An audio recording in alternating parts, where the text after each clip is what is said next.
بسم اللہ الرحمن الرحیم۔ السلام علیکم، آپ دیکھ رہے ہیں سچ ٹی وی اور میں ہوں آپ کا ہوسٹ عدنان راہی۔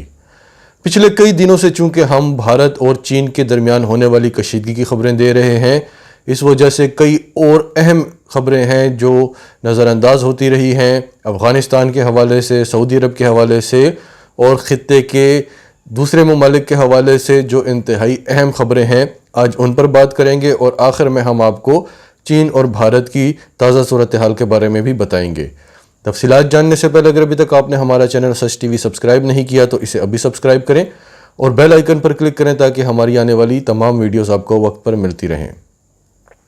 تو اس ہفتے جو افغان طالبان کے ساتھ جو مذاکرات ہوئے ہیں، انٹرا افغان مذاکرات، ان میں مائک پومپیو بھی موجود تھے، تمام ممالک کے وزرائے خارجہ بھی موجود تھے اور افغان طالبان کا ڈیلیگیشن بھی آیا تھا۔ سب سے پہلے وہاں عبداللہ نے بات چیت کی اور انہوں نے بتایا کہ یہاں پر وہی نظام آنا چاہیے جو افغان چاہتے ہیں۔ اس کے بعد جب ملا برادرز نے بات کی تو انہوں نے قرآنی آیت سے اپنے بیان کا آغاز کیا اور واضح کر دیا پوری دنیا پر کہ یہاں پر اگر نظام آئے گا تو وہ اللہ کا نظام ہوگا، اسلامی نظام ہوگا، خلفائے راشدین کا نظام ہوگا، جو ہمیں ہمارے نبی صلی اللہ علیہ وآلہ وسلم نے بتایا ہے، وہی نظام یہاں پر آئے گا۔ اس کے بعد پاکستان کے فارن منسٹر شاہ محمود قریشی نے بھی وہاں پر تقریر کی، چین کے فارن منسٹر نے بھی تقریر کی، اور جب بھارت کی باری آئی تو جے شنکر جو بھارت کے فارن منسٹر ہیں، انہوں نے بات کی تو انہوں نے سب سے پہلے تو یہ بولا کہ یہاں پر عورتوں کے حقوق پر زور دینا چاہیے۔ یعنی وہ جانتے ہیں کہ افغان طالبان عورتوں کے حقوق کے حوالے سے پوری دنیا میں کافی بدنام ہے، تو انہوں نے اسی پوائنٹ کو ریز کیا، یعنی طالبان کی حکومت نہیں ہونی چاہیے۔ اب ان سے کوئی یہ پوچھے کہ آپ کا پہلے تو یہاں کام کیا ہے، اس کے علاوہ آپ اپنے ملک میں دیکھیں، مسلمانوں کے حقوق دیکھیں، کشمیریوں کے حقوق دیکھیں، وہاں پر آپ مسلمانوں کے گھر چھین رہے ہیں، انہیں بے گھر کر رہے ہیں، آپ کی آنکھوں کے سامنے آپ کے لوگ، آپ کے انتہا پسند ان کو مار رہے ہیں، آپ کی پولیس ان کا ساتھ دے رہی ہے، ان سے آپ شہریت چھین رہے ہیں، اور افغانستان میں آپ کو عورتوں کے حقوق کی فکر ہے۔ پھر اس کے بعد انہوں نے بات کی کہ افغانستان کی جو سرزمین ہے وہ بھارت کے خلاف استعمال نہیں ہونی چاہیے اور یہاں پہ کوئی بھی ایسی ایکٹیویٹی نہیں ہونی چاہیے جس سے بھارت کے مفادات کو ٹھیس پہنچے۔ اب بھارت کی جو سرزمین ہے اور افغانستان کی جو سرزمین ہے، ان کے بارڈرز تو ملتے نہیں ہیں۔ اگر پاکستان یہ بات کرے تو سمجھ آتی ہے، ایران یہ بات کرے تو سمجھ آتی ہے، بھارت کا کیا کام ہے؟ کیونکہ بھارت جانتا ہے کہ افغانستان میں جو کچھ ہوتا رہا ہے، جتنی بدامنی پھیلائی گئی ہے، بھارت اس میں امریکہ سے 2 ہاتھ آگے تھا۔ جو کچھ بھی وہاں پہ ہوتا رہا، جتنی بھی تنظیمیں کام کرتی رہیں، پھر غنی حکومت کو انہوں نے خریدا ہوا ہے، وہاں پر اربوں کی انویسٹمنٹ کی ہوئی ہے، راک کی وہاں پر کتنی ایکٹیویٹیز ہیں، ان سب کا کیا ہوگا، بھارت کو یہ فکر لاحق ہے۔ اور بھارت یہ بات امریکہ سے بھی کہہ چکا ہے کہ آپ نے ہمیں جو کچھ کہا ہم افغانستان میں کرتے رہے، آپ کے کہنے پر ہم نے یہاں پر اتنی انویسٹمنٹ کی ہے اور اب یہاں آپ ہمیں چھوڑ کر جا رہے ہیں، آپ نے سوچا ہمارا کیا ہوگا؟ تو امریکہ نے بھارت سے یہی کہا کہ آپ یہاں پر خود آئیں اور جو آپ کو تحفظات ہیں وہ ڈائریکٹ بات کر لیں آپ ان کے ساتھ۔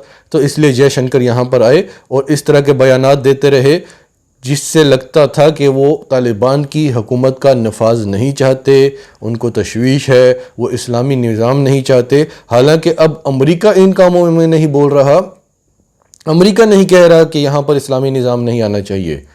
شاید وہ یہاں سے ایک بار نکل جائے، اس کے بعد وہ کچھ ایسا کرے، لیکن فی الحال امریکہ اس پر بالکل خاموش ہے، کیونکہ وہ جانتا ہے کہ اس وقت وہ اس پوزیشن میں نہیں ہے، لیکن بھارت کو اپنی پوزیشن ابھی تک سمجھ نہیں آ رہی۔ بھارت نے جس غنی حکومت پر انویسٹ کیا تھا، اس حکومت کا اب تقریباً خاتمہ ہو چکا ہے، اور جو ہی امریکی فوج یہاں سے چلی جائے گی اس کے بعد اس حکومت کی کوئی حیثیت نہیں رہے گی۔ یہاں پر اگر حیثیت ہے تو افغان طالبان کی ہے، اور افغان طالبان جو ہیں وہ پاکستان کے ساتھ ہیں۔ پاکستان کی اہمیت کا آپ یہاں سے اندازہ لگا لیں کہ انٹرا افغان مذاکرات سے ایک دن پہلے جنرل میکنزی پاکستان آتے ہیں، جنرل باجوہ سے ملتے ہیں، تمام معاملات دونوں کے درمیان طے پاتے ہیں، اس کے بعد جو ہیں وہ انٹرا افغان مذاکرات ہوتے ہیں۔ اور افغان طالبان جانتے ہیں کہ آج امریکی فوج یہاں سے جا رہی ہے تو اس کے پیچھے صرف اور صرف پاکستان کا ہاتھ ہے. اگر پاکستان امریکی فوج کے ساتھ نہ ملتا تو شاید آج ہم یہاں سے امریکی فوج کو نہ نکال سکتے. پاکستان کا ہمیشہ سے یہی طریقہ رہا ہے. اسی طرح افغانستان میں جو سوویت یونین کے ساتھ جنگ تھی اس میں جو پاکستان کا کردار تھا چھپ کے کیا لیکن سوویت یونین کے ٹکڑے ٹکڑے کر دیے. میں ایک دفعہ جرمنی کا ایک شہر ہے ایسٹ جرمنی میں ہالے سالے کے قریب ایک چھوٹا سا شہر ہے، وہاں پہ ہمارے کوئی ایگزامز تھے تو وہاں کے ریلوے اسٹیشن پر جب ہم اترے تو وہاں کی دیوار پہ لکھا ہوا تھا کہ افغانہ زند انظر برودر. اس کا مطلب ہے کہ افغان ہمارے بھائی ہیں. تو میرے ساتھ کچھ جرمنز تھے، میں نے ان سے پوچھا کہ یہ کیوں؟ تو انہوں نے ہمیں بتایا کہ جو افغانستان کے ساتھ روس کی جنگ ہوئی تھی اس میں جو افغانستان نے روس کے ٹکڑے ٹکڑے کر دیے تھے اس کی وجہ سے آج ہم جرمنی کے ساتھ ہیں. آج ہم ویسٹ جرمنی کے ساتھ مل کے جرمنی کا حصہ بن گئے ہیں، ورنہ ہم آج بھی روس کے قبضے میں ہوتے. تو میں نے انہیں کہا کہ کیا آپ لوگ جانتے ہو کہ یہ روس کے ٹکڑے ٹکڑے افغانستان نے نہیں پاکستان نے کیے تھے؟ تو وہ سب ہنس دیے. اس کے بعد میں نے پھر ان کو ڈیٹیل میں بتایا کہ اصل میں ہوا کیا تھا. تو یہ پاکستان کا طریقہ ہے. ایک دن آئے گا جب ہماری معیشت اچھی ہو جائے گی تو پھر ہم کھل کے بھی سب کچھ کریں گے، لیکن جو ملک چھپ کے کیا کچھ کر سکتا ہے تو آپ اندازہ لگائیں کہ وہ کیا حیثیت رکھتا ہوگا. بھارت جو اتنی بڑی بڑی باتیں کرتا ہے، کیا وہ امریکہ کو گھٹنوں پہ لا سکتا ہے؟ کیا وہ روس کے ٹکڑے کر سکتا ہے؟ یہ ہم نے کیا. آج امریکہ جو گھٹنوں پہ آیا ہے اس کے پیچھے پاکستان کا ہاتھ ہے.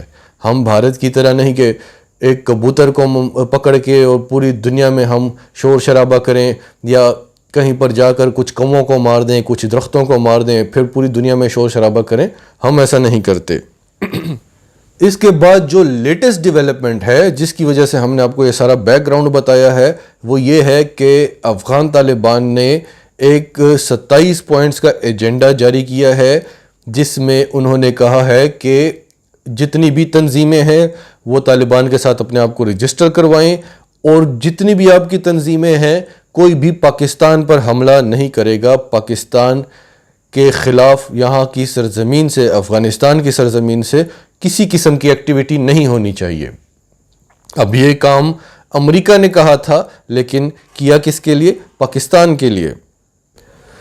اگلی خبر ہے اسرائیل کے ایک رائٹر ہیں، بڑے نامور رائٹر جن کا نام ہے عامر صرفاتی.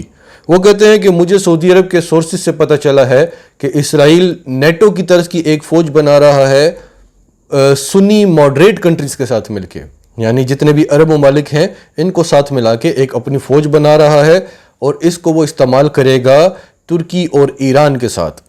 کیونکہ عرب ممالک کو ساتھ ملا رہا ہے اس لیے پاکستان کا نام تو وہ نہیں لے سکتا، لیکن ترکی اور ایران کا نام لیا ہے.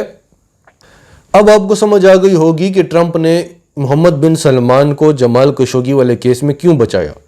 کیونکہ اس نے اس کو استعمال کرنا تھا اور اس کے فوائد آپ کو نظر آ رہے ہیں. پہلے UAE جو ہے وہ اسرائیل کو تسلیم کرتا ہے، پھر سعودی عرب اسے فضائی حدود استعمال کرنے کی اجازت دیتا ہے. اس کے بعد جو امام کعبہ کا خطبہ تھا، اس کے بعد بحرین بھی اسرائیل کو تسلیم کر لیتا ہے، اور یہ جتنے بھی ممالک ہیں، جتنے بھی عرب کنٹریز ہیں، سب نے اسرائیل کو تسلیم کرنا ہے. اور ابھی سننے میں آ رہا ہے، اطلاعات آ رہی ہیں کہ کویت اور سعودی عرب بھی اب عنقریب اسرائیل کو تسلیم کریں گے. تو یہاں سے آپ اندازہ لگا لیں پاکستان کی جو خفیہ ایجنسیاں ہیں ان کو آپ ان کی جتنی بھی تعریف کریں کم ہے. اب دیکھیں یہ سب کچھ ہونے والا تھا.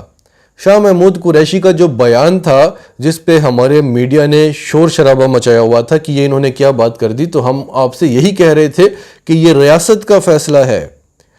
سعودی عرب سے پاکستان نے اپنے پاؤں پیچھے کیوں ہٹائے، اپنے پاؤں پیچھے کھینچنے پڑے؟ کیونکہ پاکستان جانتا تھا کہ سعودی عرب کیا کرنے والا ہے. اور سعودی عرب جو پاکستان کو یوز کر رہا تھا، جو پاکستان کو بلیک میل کر رہا تھا، اب اسے بھی سمجھ آئے گی کہ وہ پاکستان ہی تھا جو میری علاقائی سلامتی کا خیال رکھتا تھا، جو میری رکھوالی کرتا تھا. اب جب اسرائیل رکھوالی کرے گا تو آپ دیکھنا، کیونکہ حدیث میں آیا ہوا ہے کہ جتنے بھی یہ عرب ممالک ہیں ان سب پر اسرائیل کا قبضہ ہوگا. حدیث میں ہمیں ان چیزوں کے بارے میں بتایا گیا ہے. مکہ اور مدینہ کو چھوڑ کر جتنے بھی علاقے ہیں یہ سب اسرائیل کے قبضے میں آئیں گے، اور سعودی عرب یاد کرے گا کہ ہم نے پاکستان کو کیوں چھوڑا۔ پھر سعودی عرب جو پاکستان کے ساتھ $1 ارب کی بات کرتا ہے، $3 ارب کی بات کرتا ہے، چین کے ساتھ، چین سے سعودی عرب $60 ارب کما رہا تھا، اور چین اور پاکستان اس وقت ایک ہیں۔ امریکی اخبارات کا یہ کہنا ہے کہ انہوں نے لپس اور ٹیتھ کی مثال دی ہے چین اور پاکستان کے لیے، یعنی یہ اتنے قریب ہیں۔ تو اگر آپ پاکستان کو بلیک میل کرتے ہیں، اگر آپ سمجھتے ہیں کہ آپ کے ساتھ رہنے سے پاکستان کو فائدہ تھا، کبھی بھی نہیں تھا، پاکستان کو نہیں تھا، سعودی عرب کو فائدہ تھا۔ لیکن ہم وہاں پہ ایسے مقامات ہیں، ان کی ہم اتنی رسپیکٹ کرتے ہیں، ان سے اتنی محبت کرتے ہیں، بس صرف یہ بات تھی۔ لیکن سعودی عرب یہ سمجھتا رہا کہ ان کو پیسوں کی ضرورت ہے، یہ پھر میرے پاس آئیں گے، یہ پھر میرے آگے گڑ گڑائیں گے۔ اگر پاکستان کو آپ نے چھوڑا ہے یا پاکستان نے آپ کو چھوڑا ہے تو نقصان آپ کا ہوا ہے، دفاعی لحاظ سے بھی اور معاشی لحاظ سے بھی۔ اب آتے ہیں چین اور بھارت پر۔ 2 دن سے کافی امن ہے، اور کہا جا رہا ہے، اطلاعات یہ آ رہی ہیں اور بڑے مضبوط ذرائع سے آ رہی ہیں کہ چین اور بھارت کے درمیان ایک خفیہ معاہدہ ہوا ہے جس میں روس نے گارنٹی دی ہے کہ اب بھارت جو ہے وہ امریکہ والے بلاک سے نکلے گا اور خطے میں کوئی بھی ایسا کام نہیں کرے گا جو یہاں کے ممالک کے لیے نقصان دہ ہوں اور جو امریکہ کو مفادات پہنچائیں۔ اس چیز کی گارنٹی روس نے لی ہے، لیکن بھارت کو فیس سیونگ چاہیے، تھوڑا سا ٹائم چاہیے، تھوڑا سا ٹائم اس نے مانگا ہے، اور کہا جا رہا ہے کہ چین نے ٹائم دیا ہے۔ اس کے علاوہ یہ بھی ہو سکتا ہے کہ ان علاقوں پر بھی بات چیت ہوئی ہو کہ بھارت چھوڑے گا لیکن خاموشی کے ساتھ، تاکہ اس کی فیس سیونگ ہو، اسے شرمندگی نہ اٹھانی پڑے۔ لیکن اگر یہ حالات ہیں، اگر چین نے بھارت کو یہیں تک رکھنا تھا، اگر اس سے یہی بات منوانی تھی، تو پھر آج ہی بھارتی میڈیا میں یہ خبریں بھی بتائی جا رہی ہیں کہ چین پاکستان میں 7 ایئر بیسز بنا رہا ہے، فائٹر ایئر بیسز، اور اس پہ جتنا بھی پیسہ لگ رہا ہے وہ چین دے رہا ہے۔ اور اس سے چین کو اتنا فائدہ ہوگا کیونکہ اس کے جو علاقے ہیں ان کی بجائے اگر وہ پاکستان کے علاقوں کو یوز کرے تو اس کے جو فائٹر جیٹس ہیں ان کو سامان اٹھانے میں یا ہتھیار اٹھانے میں بہت کم فیول لگے گا، اور بہت کم ٹائم میں وہ بھارت پر حملہ کر سکتے ہیں۔ اور آخر میں ہم آپ کو 2 چھوٹی خبریں بتاتے ہیں۔ جس طرح ہم نے آپ کو بولا کہ روس کے جو ٹکڑے کیے وہ پاکستان نے کیے، یہ بہت بڑی بات ہے، امریکہ نہیں کر سکا، وہ ہمیشہ سے ان کی کولڈ وار چل رہی تھی، وہ نہیں کر سکا، وہ پاکستان نے کیے۔ پھر اسی طرح ہم نے آپ کو یہ بھی بتایا کہ آج امریکہ جو گھٹنوں پہ آ گیا ہے افغانستان میں، اس کے پیچھے بھی بلا شبہ پاکستان کا ہاتھ ہے، اس میں کوئی شک نہیں ہے۔ یہ 2 بڑی باتیں۔ تیسری بڑی بات جو ہم نے آپ کو پچھلی ویڈیوز میں بھی بتائی، لیکن ابھی پھر ایک اور رپورٹ آئی ہے امریکہ کی ہی، کہ اگر پاکستان کی بیک نہ ہوتی چین کو تو آج چین بھارت کے یہ علاقے قبضے نہ کر سکتا، یعنی یہ سارا کمال پاکستان کا ہے۔ فوج چین کی تھی، پیچھے سے جتنی انٹیلیجنس تھی اور جو کمانڈ سسٹم تھا وہ سارا پاکستان کا تھا۔ یہ بات امریکہ کہہ رہا ہے۔ پھر بھارت بھی آج یہی بات کرتا ہے۔